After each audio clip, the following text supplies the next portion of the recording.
Hello friends, आप सभी का अपने एच डी एस ट्यूटोरियल पर स्वागत है। तो आज हम लोग इस वीडियो में जेक बोर्ड क्लास 6 का अगला वीकली टेस्ट सोशल साइंस का वेरी वेरी इंपॉर्टेंट क्वेश्चन देखने वाले हैं।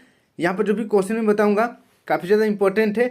अच्छी तरीके से आप लोग सभी क्वेश्चन को याद कर लीजिए ताकि आपका वीकली टेस्ट अच्छे से जाए।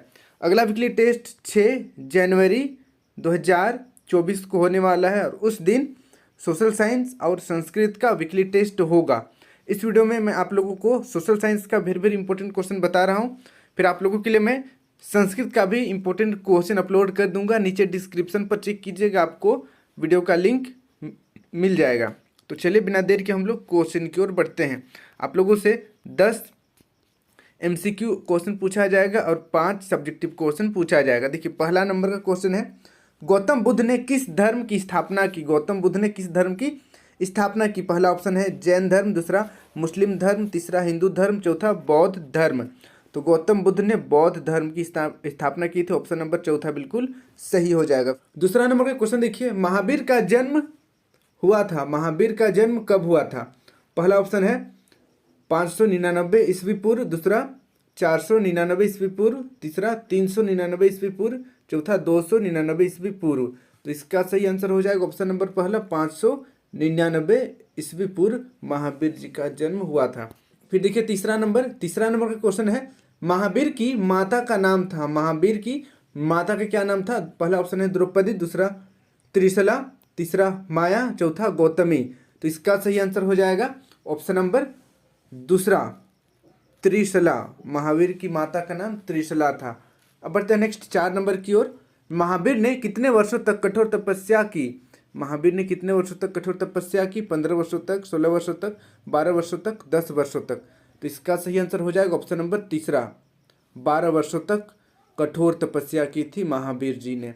अब बढ़ते हैं नेक्स्ट अगला 5 नंबर की ओर। जैन धर्म का सबसे महत्वपूर्ण ग्रंथ है। जैन धर्म का महत्वपूर्ण ग्रंथ कौन सा है? पहला ऑप्शन देखिए आचारांग सूत्र, दूसरा कल्प सूत्र, तीसरा सांख्य सूत्र, चौथा चरक सूत्र। तो इसका सही आंसर हो जाएगा ऑप्शन नंबर दूसरा। इसको आप लोग याद कर लीजिएगा, कल्प सूत्र जैन धर्म का सबसे महत्वपूर्ण ग्रंथ है। इसे आप लोगों को याद कर लेना है। अब बढ़ते हैं नेक्स्ट अगला क्वेश्चन की ओर। एशिया एवं यूरोप को अलग करने वाली कौन सी पर्वत श्रृंखला है? पहला ऑप्शन देखिए एंडीज, दूसरा हिमालय, तीसरा यूराल, चौथा इनमें से कोई नहीं। तो इसका सही आंसर हो जाएगा ऑप्शन नंबर तीसरा यूराल। यूराल इसका सही आंसर हो जाएगा। फिर देखिए नेक्स्ट 7 नंबर, उत्तरी अमेरिका दक्षिणी अमेरिका से किस प्रकार जुड़ा है? पहला ऑप्शन स्थल संधि, दूसरा जल संधि, तीसरा नहर और चौथा इनमें से कोई नहीं। तो इसका सही आंसर हो जाएगा ऑप्शन नंबर पहला स्थल संधि से। अब बढ़ते हैं नेक्स्ट अगला क्वेश्चन 8 नंबर, वायुमंडल में सर्वाधिक प्रतिशत किस गैस का है? वायुमंडल में सबसे अधिक कौन सा गैस है?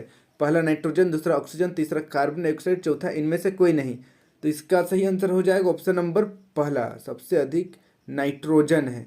इसे आप लोगों को याद कर लेना है। फिर देखिए नेक्स्ट अगला 9 नंबर, पृथ्वी का कौन सा भाग ठोस चट्टानों का बना है?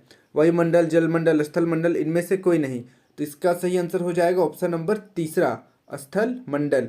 फिर देखिए नेक्स्ट 10 नंबर, सबसे बड़ा महासागर कौन सा है? सबसे बड़ा महासागर कौन सा है?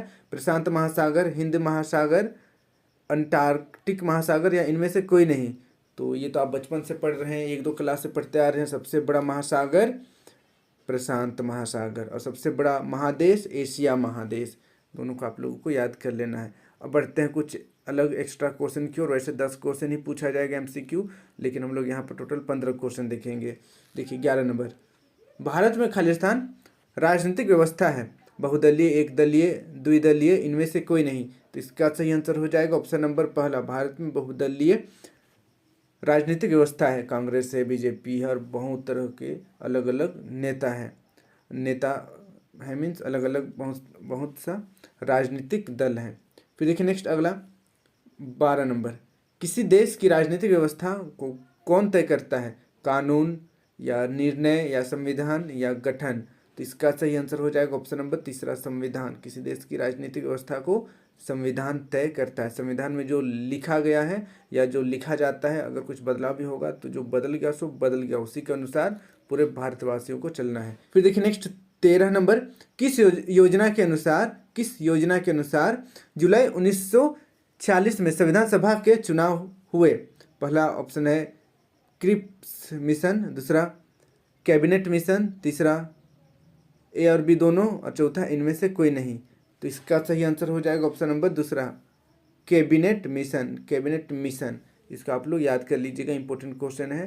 फिर देखिए नेक्स्ट अगला 14 नंबर, संविधान सभा में महिलाओं की संख्या थी, संविधान सभा में महिलाओं की संख्या कितनी थी? 15, 20, 12 या 8? तो इसका सही आंसर हो जाएगा ऑप्शन नंबर पहला, 15 थी।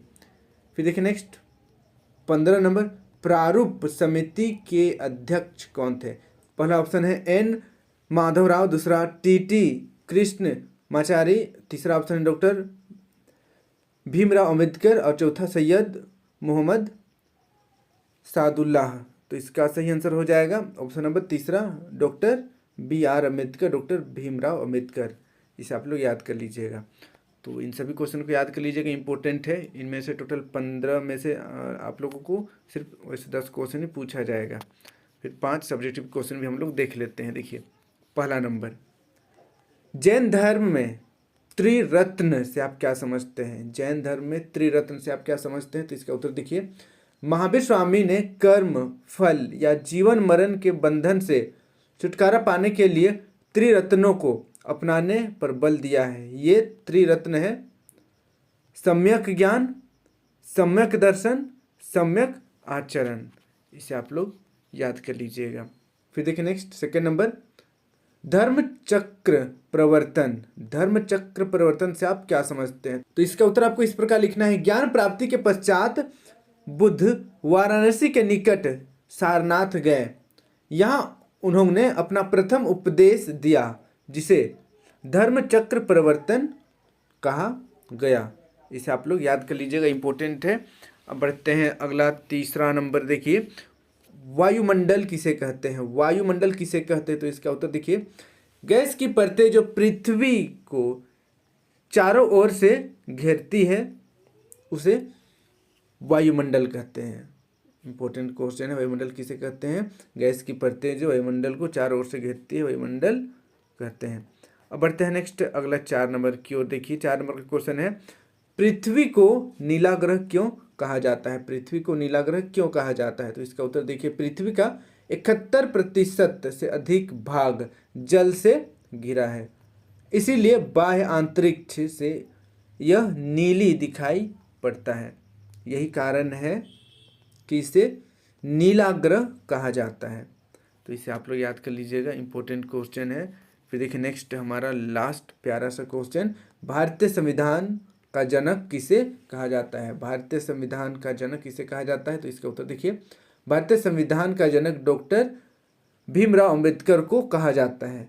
तो इसे आप लोग याद कर लीजिएगा, सभी क्वेश्चन काफ़ी ज़्यादा इंपॉर्टेंट है, सभी को याद कर लीजिएगा। और अपने सभी दोस्तों के साथ वीडियो को जरूर शेयर कर दीजिएगा और चैनल को भी सब्सक्राइब कर लीजिएगा, ताकि आगे भी मैं आप लोगों को इसी प्रकार से मदद करूंगा। और संस्कृत का बहुत जल्द अपलोड कर दूंगा, नीचे डिस्क्रिप्शन में आपको लिंक मिल जाएगा। आज के लिए इतना ही। Thank you for watching video. जय हिंद, जय भारत।